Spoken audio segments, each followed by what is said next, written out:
अस्सलाम वालेकुम बच्चों। कैसे हैं आप? उम्मीद करता हूँ कि आप सब खैर आफियत से होंगे।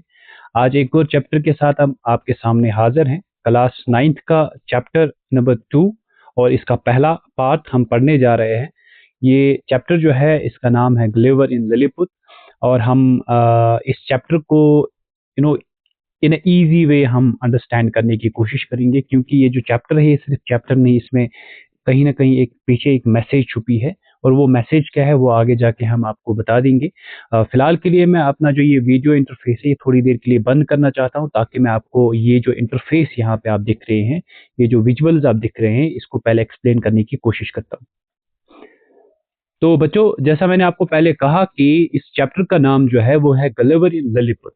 और आपको इस चीज़ का ये जो कॉन्सेप्ट है वो याद रहना चाहिए कि जो ये चैप्टर है, ये चैप्टर इस चैप्टर में एंटायरली जो है सटायर यूज किया गया है। और सटायर किसे कहते हैं? सटायर जो है ये एक लिटरेरी डिवाइस है जो ह्यूमर को, आयरनी को, एग्जैजरेशन को और रेडिक्यूल को इस्तेमाल करके इंसान की बुरी आदतों को, ह्यूमन वाइसेस, समाज में जो बुराइयां होती है, यानी पॉलिटिकल करप्शन जो होता है, इसको एक्सपोज करना या इसको क्रिटिसाइज करना। और उसका एम क्या होता है? एक्सपोज और क्रिटिसाइज करना क्यों? उसका एम होता है या तो वो उसको करेक्ट करने की कोशिश होती है या तो रिफॉर्म करने की कोशिश होती है। तो बेसिकली सटायर में कहीं ना कहीं ह्यूमर तो है, यानी मज़ाहिया एलिमेंट्स जो है इसमें, आयरनी है, इसमें तंज है, इसमें एग्जैजरेशन है, यानी बढ़ा चढ़ा के चीज़ों को बयान करना है, वो चीज़ें तो इसमें अवेलेबल है। साथ साथ इसमें अगर ये कहा जाए कि एंटरटेनमेंट के साथ साथ, विट के साथ साथ, ह्यूमर के साथ साथ, आयरनी के साथ साथ, कहीं ना कहीं सटायर लिखने वाला, उसके पीछे एक मैसेज छुपी होती है कि समाज में जो बुराइयां होती है हम उनको कैसे क्रिटिसाइज करें, हम उनको कैसे एक्सपोज करें विद द एम, ताकि हम इनको करेक्ट कर सके और इनको रिफॉर्म कर सके, एक रिफॉर्मेशन ला सके। तो ये सटायर का मकसद है। तो ये एंटायरली ये जो चैप्टर है, ये जोनाथन स्विफ्ट ने किताब एक लिखी थी, गलिवर ट्रैवल्स, उसी का एक एक्सर्प्ट है, समझो कि उसी का एक चैप्टर है, और उसी चैप्टर को आज हम पढ़ने जा रहे हैं।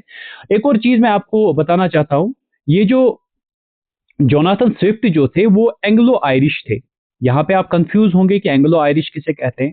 आयरिश मतलब जो आयरलैंड का रहने वाला हो। अब एंग्लो आयरिश किसे कहते हैं? Anglo Irish, it refers to people of English descent, यानी जो इंग्लैंड से, इंग्लैंड के बेसिकली जिनकी बर्थ, जिनका जन्म इंग्लैंड में हुआ और फिर वो आयरिश यानी आयरलैंड में रहने आए।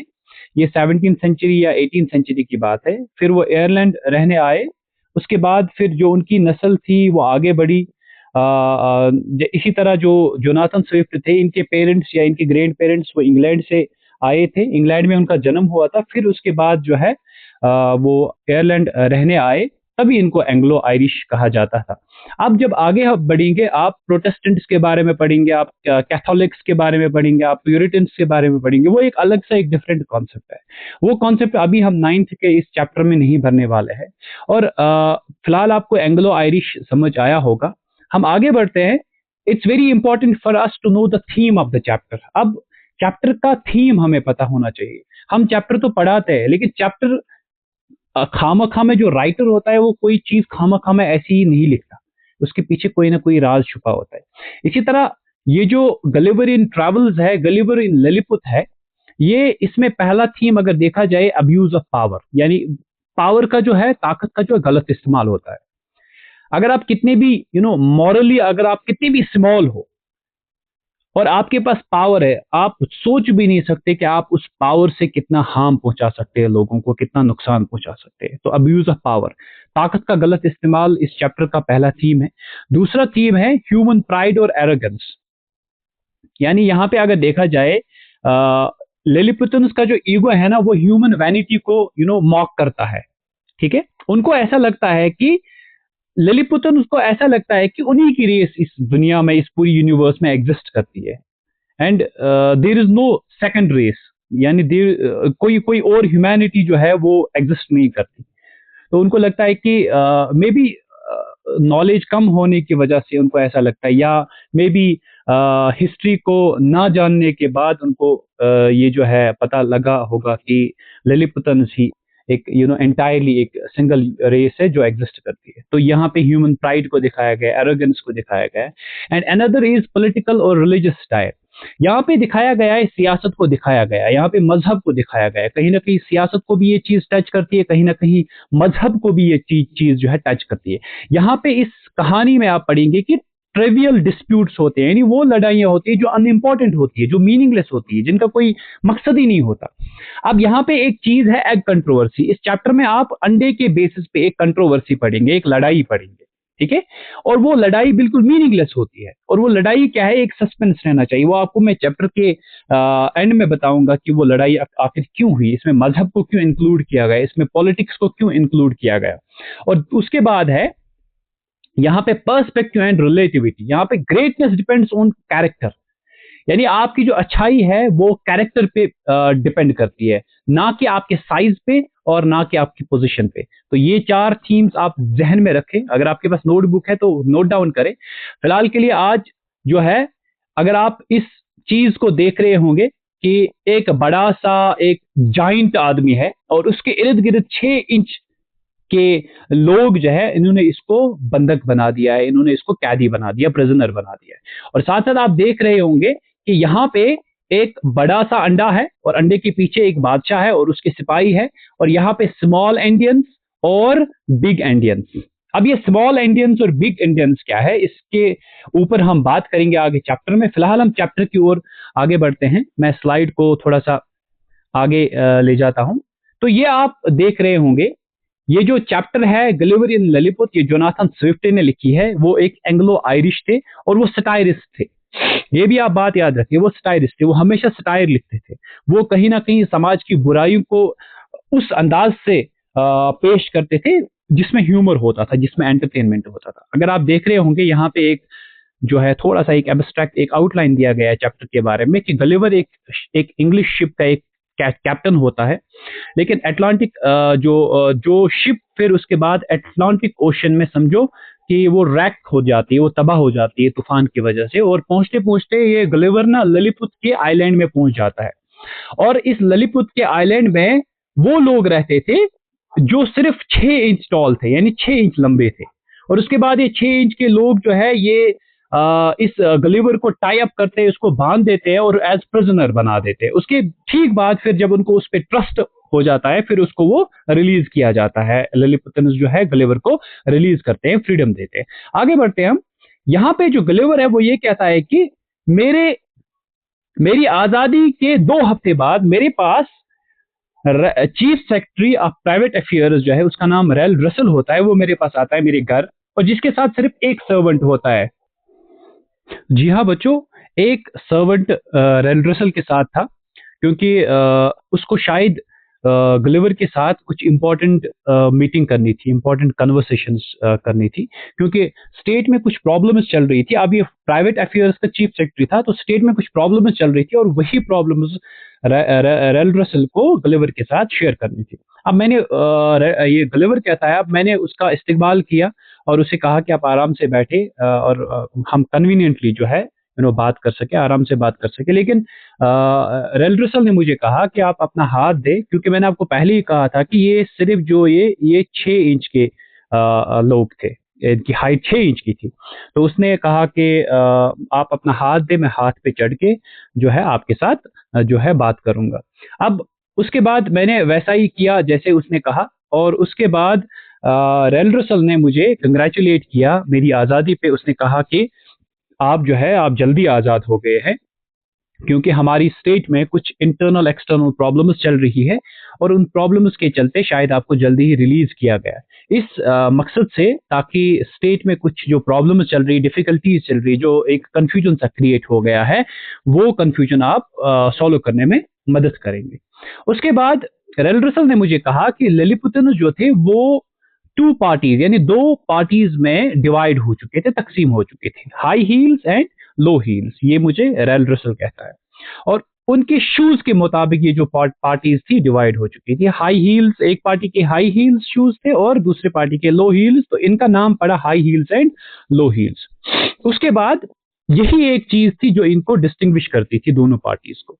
और ये जो पार्टीज थी, ये दोनों पार्टीज ना एक दूसरे को अपोज करते थे, एक दूसरे के अगेंस्ट थे और बिटरली अगेंस्ट थे, यानी कड़वाहट भरी थी इनके दिल व दिमाग में, और ये इतना नफरत करते थे एक दूसरे से कि ये एक पार्टी का मेंबर दूसरी पार्टी के मेंबर के साथ बहुत मुश्किल से खाता पीता या बात करता था। और बाकी जो हाई हील्स थे, उनकी जो तादाद थी लो हील से वो ज्यादा थी। हाई हील्स के जो मेंबर थे वो लो हील्स मेंबर्स से उनके कंपैरिजन में वो ज्यादा थे। और जो एम्पायर थे वो खुद जो है in favour of low heels, वो लो हील्स यानी बादशाह जो थे वो लो हील्स के फेवर में थे। और तभी जो थी गवर्नमेंट जो थी वो लो हील्स की थी, यानी गवर्नमेंट जो थी लो हील्स के पास थी। लेकिन एक एक और बात एक मैं ऐड करना चाहता हूं, जो रेल रसल जो चीफ सेक्रेटरी थे ये भी लो हील्स पार्टी के मेंबर थे, लेकिन उनको एक डर था। जो प्रिंस थे यानी जो शहजादे थे वो संपथेटिक थे, यानी उनको हमदर्दी थी हाई हील्स वाले लोगों की, हाई हील्स वाले जो रेस थी। क्यों उनको वो क्यों संपथेटिक थे? क्योंकि उनकी एक हील हायर थी दूसरी हील से, तभी जब वो चलते थे वो थोड़ा सा उनको लिम्प होता था, लंगड़ापन महसूस होता था, तो उनको लगता था। साथ साथ वो कहीं ना कहीं हाई हील्स वालों को फेवर करते थे, तो ये एक बड़ी बड़ी प्रॉब्लम थी।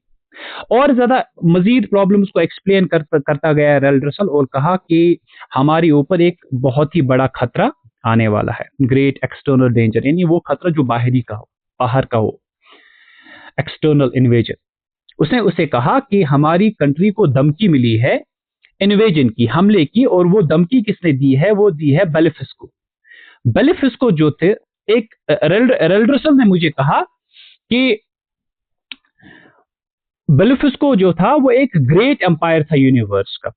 और मेरे रिपोर्ट्स के मुताबिक, as for my reports, that there were other reasons in the world inhabited by men like myself. He hardly believed. According to their scientists and historians, Lilliput and Blefusco were the two great regions of the universe. मैंने rail Russell को कहा कि मेरी जैसे race के जो लोग हैं वो बाकी रीजन्स में एग्जिस्ट करते करते हैं, लेकिन रेल रसल ने इस बात को ना हार्डली जो है बिलीव किया, उसको हार्डली यकीन हुआ कि ये सब चीजें होती है, क्योंकि उनके हिस्टोरियंस और साइंटिस्ट्स के मुताबिक लिलिपुट और बेलिफिस्को दो ग्रेट रीजन्स थे यूनिवर्स के। अब इनको लगता था यहाँ पे कहीं ना कहीं प्राइड दिखाया गया, या हम कहेंगे lack of knowledge, maybe उनके पास उतनी नॉलेज नहीं है, उनको ये नहीं पता कि जिस तरह गलिवर है, गलिवर के जैसे लोग और भी है अदर रीजन्स में, यूनिवर्स में। लेकिन उनके साइंटिस्ट और हिस्टोरियंस की मदद से वो उसने कहा कि only two great reason exist करते हैं यूनिवर्स में, ठीक है, Lilliput and बेलिफिस्को।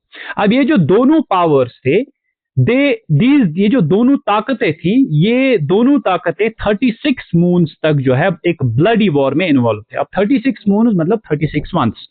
The war began at the question. अब ये जंग किस पे हुई? जंग एक मजहबी प्रिंसिपल पे हुई, एक रिलीजियस प्रिंसिपल पे हुई। और वो रिलीजियस प्रिंसिपल क्या था? तो आगे बढ़ते हैं हम। और ये जो लड़ाई थी, मैंने आपको पहले ही कहा कि ये एक रिलीजियस प्रिंसिपल पे हुई, एक मजहबी कोई एक सवाल था उठा, एक असूल था, और वो था कि अंडा जो है क्या वो बड़े साइड से तोड़ना है या छोटे साइड से। अब इनकी जो एंशिएंट प्रैक्टिस थी, वो एंशिएंट प्रैक्टिस क्या थी? It was to break it at the bigger end, यानी अंडे का जो बड़ा साइड था। एंशिएंट प्रैक्टिस यानी इनके रीतु रिवाज में, इनकी बुक्स में यही था कि अंडा जो है वो बड़े साइड से तोड़ना है। एंशिएंट प्रैक्टिस इनकी यही थी, पुराने जमाने से जो ये प्रैक्टिस करते आ रहे हैं। लेकिन एक मैंने आपको पहले ही कहा, एक अंडा दिखाया जिसमें मैंने आपको बिग एंडियंस और स्मॉल एंडियंस, यही एक डिवीजन था। बेलिफिस्को और लिलिपुटस में यही एक डिवीजन था। बिग एंडियंस मतलब जो बड़े साइड के जो अंडे का जो बड़ा वाला साइड था, आधे लोग उसको फेवर करते थे कि इस साइड तोड़ना है, और स्मॉल एंडियंस वो लोग थे जो स्मॉल वाले साइड को फेवर करते थे। अब क्या हुआ? लेकिन जो प्रेजेंट एम्पायर था, यानी जो बादशाह था, उसका जो ग्रैंडफादर था, when he was a boy, जब वो जवान लड़का था, जब वो when he was a boy, वो जब अंडे को बड़े साइड से तोड़ रहा था, तो उसको उस वक्त तोड़ते तोड़ते उसकी उंगली कट गई। तो एम्पायर ने कहा, जो उसका फादर था, उसने पब्लिश्ड ए ऑर्डर, और उसने ऑर्डर में क्या लिखा कि बड़े साइड अंडा तोड़ना प्रोहिबिट कर दिया, यानी हराम कर दिया, और कहा कि कोई भी बड़े साइड वाले अंडा नहीं तोड़ेगा। अब उसके बाद इस पे बहुत सारी अपोजिशंस हुई, लोग एक दूसरे के खिलाफ गए। अब कुछ लोग, मैंने आपको कहा कि कुछ लोग कंजर्वेटिव्स होते हैं और वो कहते हैं कि हमें जो है इन सब चीजों को महफूज रखना है, प्रिजर्व रखना है, ठीक है।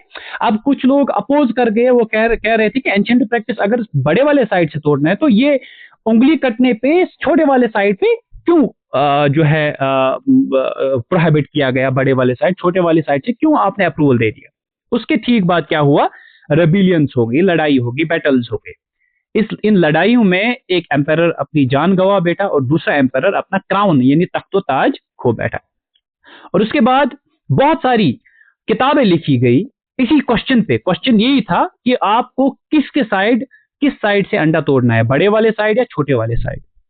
और उसके बाद बहुत सारी किताबें लिखी गई इस क्वेश्चन पे, लेकिन बट जो लोग थे उनको प्रोहिबिट किया गया, उनको वो सेंसरशिप लगा दी गई कि आपको इनमें से कोई किताब नहीं पढ़नी है, यानी वो किताब जो बिग इंडियंस के फेवर में है वो किताब आपको बिल्कुल भी नहीं पढ़नी है। तो ये प्रोहिबिट कर दिया गया, कंप्लीटली सेंसर्ड जिसे हम कहते हैं, बैन कर दिया गया। आगे बढ़ते हैं हम। अब इस लड़ाई में लगभग लगभग 11,000 यानी 11,000 लोगों की मौत हो गई, बिकॉज उन्होंने प्रेफर किया मौत डिसऑनर के बजाय। उन्होंने कहा कि हमें जिल्लत के बजाय हमें जो है मरना बेहतर है, तो उन्होंने मरना बेहतर समझा, लेकिन जिल्लत बर्दाश्त नहीं की, क्योंकि उनकी एंशिएंट प्रैक्टिस थी कि जो है बड़े वाले साइड। अब बहुत सारे ऐसे रेबल्स थे, बागी थे, वो बेलिफिस को चले गए, क्योंकि ये जो जेनोसाइड चल रही थी, हॉलोकास्ट चल रहा था, कत्लो गारत चल रही थी, इसके चलते कुछ लोग जो रेबल्स थे, कुछ बागी थे, वो बेलिफिस को चले गए थे। और बेलिफिस को जो उसका जो एम्पायर था, उसने उन लोगों को फेवर किया, उनको सिंपैथी दिखाई और इनकरेज किया। और उसके ठीक बाद क्या हुआ, जब ये सब साजिशें होती गई तो जो इंटरनल अफेयर्स थे ललितपुत के, वो उसमें इंटरफेरेंस हो गई, उसमें दखल अंदाजी आ गई। उसके बाद जो बेलिफिस्को का जो एम्पायर था, वो अक्सर वो बेशतर ललितपुत के एम्पायर को चार्ज करता था, उस पर इल्जाम लगाता था कि आपने लोगों को एनकरेज किया, आपने डिवीजन किया रिलीजन में, और लोगों को एनकरेज किया कि वो जो to disobey basic teaching of their ancient religion which is given in 54 chapter of their holy book. और होली बुक में एक लाइन दी गई है, मैं आपको समझाता हूं।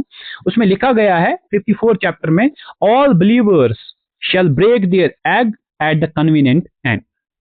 अब बेलिफिस्को का एम्पायर ललितपुत के एम्पायर को यानी यहां पे ब्लेम करता है, इसको डिनाउंस करता है कि आपने डिवीजन किया मजहब में, आप लोगों को एनकरेज कर रहे हैं कि आप एंशिएंट रिलीजन की जो जो टीचिंग्स है उसको आप डिसोबे करा रहे हैं। और वो टीचिंग क्या है कि ऑल बिलीवर्स यानी तमाम जो बिलीवर्स है, मानने वाले हैं, उनको जो है अंडा उसी साइड से तोड़ना है जो कन्वीनियंट है। अब किताब में ये नहीं लिखा गया था कि कन्वीनियंट क्या है, लेकिन रेल रसल ने इस बात पे मुझे कहा कि वो चार्जेस जो थी, वो इल्जामात जो थे, वो बेसलेस थे, वो बेबुनियाद थे, क्योंकि for which was the convenient and was a question. अब कन्वीनियंट एंड यानी आसान वाला साइड कौन था, ये एक सवाल था। अब चैप्टर 54 में ये सवाल मेंशन नहीं था कि किस साइड, कौन सा साइड कन्वीनियंट है, ठीक है। उसमें सिर्फ लिखा हुआ था कि ये जो भी बिलीवर्स है उनको कन्वीनियंट एंड वाले साइड से अंडे को तोड़ना है। तो ये एक, मैं समझता हूं कि एक ह्यूमन फूलिशनेस है। अब चैप्टर में लिखा ही नहीं है कन्वीनियंट साइड कौन है। अब रेल रसल ने कहा कि ये बेबुनियाद इल्जामात हमारे बादशाह सलामत पे लगे हैं, क्योंकि इस क्वेश्चन का कोई इस क्वेश्चन की कोई फाउंडेशन, कोई बेस ही नहीं है कि कन्वीनियंट वाला साइड कौन है। अब जो इंसान है वो अपने कंसाइंस के मुताबिक ये चूज करे, उसके मुताबिक ये चूज करे कि उसको कौन सा कन्वीनियंट साइड लगता है, आसान जो है साइड लगता है, वो उसी के साइड जो है उसी साइड तोड़ ले। तो ये सब चीजें, इन्हीं सब चीजों पे लड़ाइयां होती गई। और उसके बाद ये जो दो एम्पायर्स थे, ये जो दो सल्तनतें थी, अब ये एक एक मतलब अनएंडिंग वॉर में इन्वॉल्व हो गए इसी क्वेश्चन पे, इसी एक क्वेश्चन पे कि हमें किस साइड से अंडा तोड़ना है। और बहुत समझो कि वक्तन फवक्तन बैटल्स भी हुए, लड़ाइयां भी हुई। अब जो बेलिफिस्को है वो इरादा कर रही है कि हम ललितपुत पे इन्वेड करेंगे, उन पे हमला करेंगे। अब स्कॉट्स भेजे गए, स्कॉट्स यानी जिन्हें हम खबरी कहते हैं, ललितपुत उसने स्कॉट्स भेजे और स्कॉट्स रिपोर्ट लेके आ गए कि एक बड़ा सा फ्लीट जो है, एक बड़ा सा झुंड जो है, वो ललितपुतन्स की ओर हमला करने के लिए आ रहे हैं।